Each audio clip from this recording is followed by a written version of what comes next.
you doing? Good, thanks. My name's Hayley. I'm going to be your nurse this afternoon.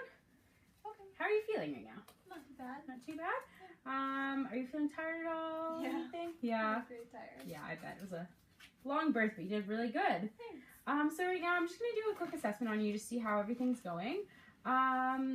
First things first, I just want to see how much bleeding you've been having. That's like our main concern. So in a second, I'm just going to get you to pull the blankets back, pull your underwear down. We're just going to check your pad and see how much bleeding you have. Is that okay? Yeah. Okay, so let's do that right now. You ready? Okay, how long ago did you change your pad? About an hour ago. Okay, so that's a pretty normal amount of blood. That's pretty good. We'd only be worried about if you ever feel a big gush of blood or a big clot of blood come out, please let us know. So is it okay if we leave those down? I'm just going to feel your uterus to see what it feels like right now. Okay, so I'm just going to open your dress here. Okay, so I'm just going to press down. Let me know if there's any pain or tenderness, okay? Sure. How's that feel? That's fine. Okay. So when I first pressed, it was a little bit of soft. And now when I'm massaging, what I'm just trying to do is to firm up your uterus, and that's going to help control some of the bleeding. And we just want it to feel nice and firm, kind of like almost like a cantaloupe melon or something like that. If you ever feel it and it feels kind of like a water balloon or something, that means it's a little soft. So we want to keep it nice and firm. So I'm just going to get you to put your hand, just like that. And can you feel that? Yeah. Yeah, so we want it to feel like that. So even if you're just lying here one day and you just want to feel where that is. So, and I know you've also had some tearing when you gave birth. How is that feeling right now? It's a little bit tender. Yeah, and you have some stitches there. So I was wondering if I could just get you to roll so I could just see how they're doing. Yeah. Okay. Okay, good. And good stuff. Perfect. The stitches are all still intact there. Perfect. You can pull those up. Okay, and have you been able to go to the bathroom yet since you've given birth? A little bit, yeah. Yeah. Did you go pee? Yeah. And how was that? It burned. It burned? Yeah, that's fairly normal after you give birth. If it ever gets really bad though, or you notice the pain is really intense, please let us know. And did you have trouble going pee at all? Not really. There wasn't a whole lot that came out. There wasn't a lot that came out. Okay, one thing we do want to make sure is we're monitoring how much you are peeing, because sometimes our sensation gets a little thrown off if we have a baby. There's a lot of trauma down there, right? And you did have an epidural, right? So we want to make sure your bladder's not full, because that can push on your uterus, and we don't want to have your uterus not getting that firm feeling to it. If your bladder's distended, it'll be really hard for it to start contracting and going back down, okay? So we'll just watch that and let us know. Maybe even keep track of how much you are peeing and how often you are peeing, okay? And then, have you had a bowel movement yet? Have you one? No, not yet. Not yet? Okay, that's fairly normal. Sometimes it takes people up to 2 to 4 days, but if you do start feeling constipated, just let us know. We do have stool softeners that we can give you, and we can work on that. Okay. Okay, perfect. Okay, so next I just have to do, I'm just going to check your legs. How are they feeling right now? A little bit tired and shaky, but that's about it. Okay. You don't feel any, I'm just going to put them like that. Is that all right? That's fine. Do you feel any, like, heat or pain anywhere? No. Not other than the shakiness? Okay, so I'm just going to feel. Let me know if you feel any pain anywhere. Sorry, my hands are a little chilly. Okay, so there's no swelling, so you also want to watch for swelling. So like I said, any redness, heat, or swelling, really important to let us know. Even if it's by the time you go home, call your doctor, okay? That's just because you have had some bleeding, right? So if there's any risk of clotting, we just don't want it to travel down to your legs. All right? And have you been able to breastfeed yet? We tried. There wasn't a whole lot of luck with it, but...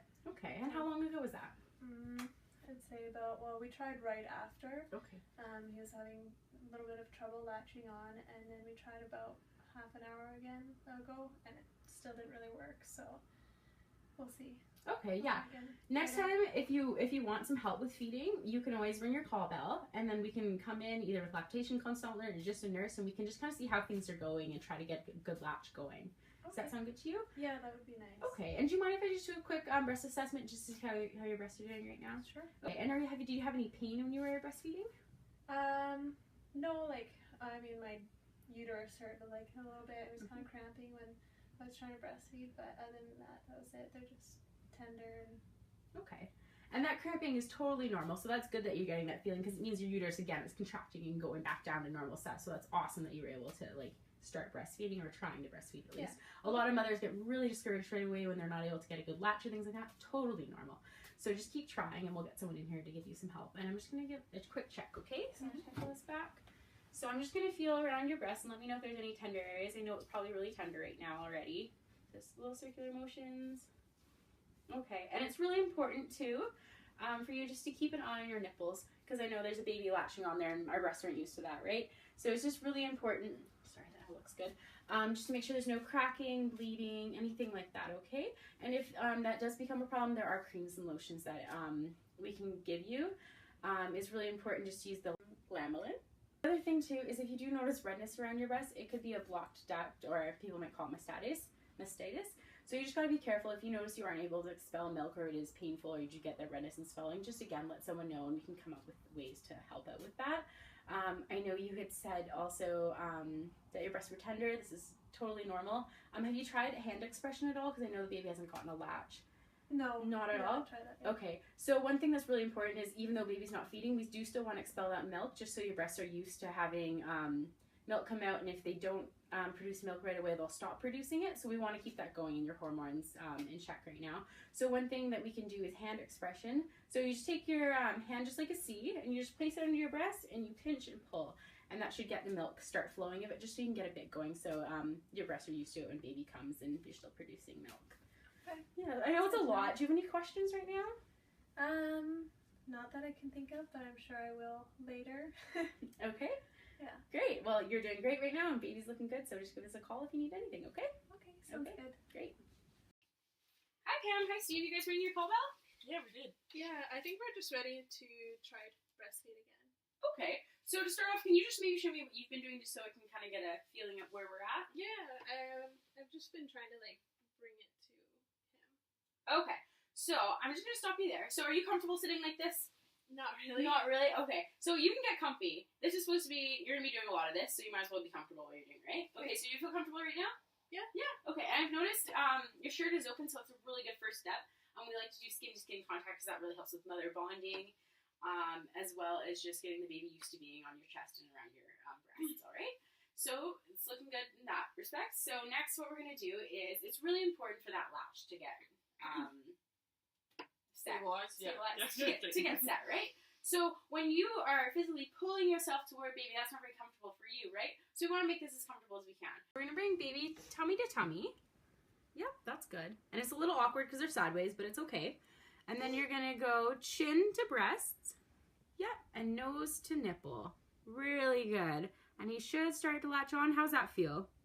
Good. Is he on there pretty good? And do you have any pain? Doesn't feel like he's pinching or anything? No, it's much better. Okay, sometimes the first few latches might feel like that, but once he's latched on good, it should feel not very painful. It's just like that pressure tugging feeling, okay? So we'll work on keep doing this. Do you have any questions or anything right now? Am I supposed to be eating something specific to help with the breast milk, or nutrition wise? Okay, so for right now, as for nutrition, were you taking prenatal vitamins before or while you were pregnant? Yeah. So you can continue taking those. Those are a really good source of iron and things like that. So if you want to continue taking those until they're just down the bottle, that's a really good way to get your nutrients in. You just need to up your calcium a bit more because you are getting rid of calcium in your own body to go to the baby. Also, a really important thing is caffeine. We still want to limit our caffeine intake, so maybe a cup a day. I wouldn't recommend going more than that because everything that we eat is still going to baby. It's just transferred through breast milk. So that still goes for alcohol? That still goes for alcohol and things. So alcohol and any medications, if you do, once you leave the hospital, if there are medications you were previously on or anything you try over the counter, it's really important to consult with the doctor. Either call us or call a physician and just ask if it does affect and go into breast milk because some things do and some things don't. So it's really important to keep track of that. It almost looks like he's stopping for a bit. Is that normal? Yeah, a lot of the time, sometimes babies just get tired, just like us. When we're eating, sometimes you're like, whoa, I need to take a break, right? So sometimes babies just need a little break. It's important. You can just hold them there for another minute, just see if they start nuzzling up to you. Oh, there he goes again. Yeah, so if you are holding baby one day and he starts kind of nuzzling up to you, or even that smacking of lips noise, that's an important cue that your baby's hungry. Sometimes a lot of people think when the baby starts crying it's hungry. When it started crying, holy smokes, it's a little too far. So you really want to try to catch baby. If it does get to crying, that's okay. It happens once in a while. We all get busy. But it's really important just to try to catch baby before it gets too hungry, right? Yeah, and you want to be feeding every about 1 to 4 hours. Babies get hungry and then they like to sleep and then they get hungry again. It's really important for you to stay well rested too, so you can take naps while baby's napping because during the night you might not get as much of a good full sleep as you normally would. And also, like you said before, for nutrition, you can even eat up to, it's really important to eat about 200 calories more than you're already eating because breastfeeding burns a lot of calories. Women actually even with eating 200 more calories, lose weight. So you might notice you lose like even 1 to 4 pounds just from breastfeeding, burning those calories. And breastfeeding like on the same boob like all the time, or like how often am I supposed to? It's good to switch it up. So do one boob, one breast, one feeding, and then the next feeding switch the other. Or you can do 10 minutes one breast, 10 minutes the other breast. It's really dependent on you and how full your breasts are feeling. Okay. Yeah. Dad, do you have any questions? Well, I have one question that's kind of embarrassing. So, I know that we want, well, Pamela here, she was wanting a girl. I'm okay with the boy, but anyway, that's not my place. So when can we start, like, you know, getting at it again? Very popular question. So we like to say about 6 weeks. Pamela also has had a bit of a tear when she gave birth, so it might be a little longer depending on how long stitches and everything take. We'll talk more about that in a second. But it's also really important. I know you are looking forward to getting pregnant again. I don't know about Pamela, but we also want to make sure your wife is ready when she's ready. But I'm sure she'll tell you. But also another important thing is in those first few weeks, we don't want to, if you were taking maybe pill contraception before, it's really important that we don't start taking that right away. Number one is because you have had trauma and bleeds, and what that can do is increase your risk for clots. So we don't want to start that right away. And also just those hormones in pills, right?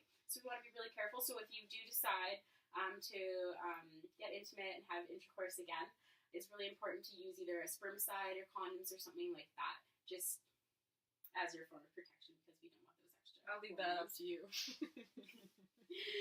All right. And like I said earlier, because you did have that tear, it's really important to have extra care for hygiene down there right now. So the stitches, they will dissolve on their own. You don't have to worry about coming in and getting those taken out. We'll still a doctor will still want to come see you or go see a doctor and get that all checked out. But in the meantime, every time after you have a bowel movement, it's really important to clean the area really well. So we have these spritz bottles. We fill them just with warm water, and it's really important just to spray the area down, pot dry once you're done, just so that there's no extra bacteria being put into your system. And also just remember, front to back wiping, normal. And yeah, do you guys have any other questions? I can't think of anything really right now. Can you? No. Okay, great. We're pretty good. So keep working on the breastfeeding, and we'll see you later. All right, thank you. I think he's done, so if you want to take him for a while. Alright, come to daddy.